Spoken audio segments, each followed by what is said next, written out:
বলেছি নির্বাচনের দিনে একই দিনে আরেকটা ব্যালটের মাধ্যমে গণভোটের সেই রায়টা নেওয়া যাবে যে এই সংস্কারের মধ্যে ঐক্যমত্য কমিশনের কাছে আমরা যারা প্রতিশ্রুতিবদ্ধ হয়েছে সকল রাজনৈতিক দল সেই প্রতিশ্রুতির পক্ষে জনগণ আছে কিনা, সেই সনদের পক্ষে জনগণ আছে কিনা, হ্যাঁ অথবা না বলুন।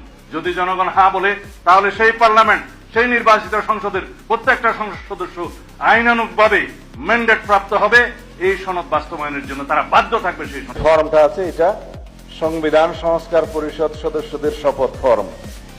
আমরা কেউ সংবিধান সংস্কার পরিষদের সদস্য হিসেবে নির্বাচিত হইনি এবং সংবিধানে এটা এখনো ধারণ করা হয়নি। গণভোটের রায় অনুযায়ী সংবিধান সংস্কার পরিষদ গঠিত হলে সেটা সংবিধানে আগে ধারণ করতে হবে এবং সংবিধান সংস্কার পরিষদের সদস্যকে কে শপথ নেয়াবেন সেটা বিধান করতে হবে।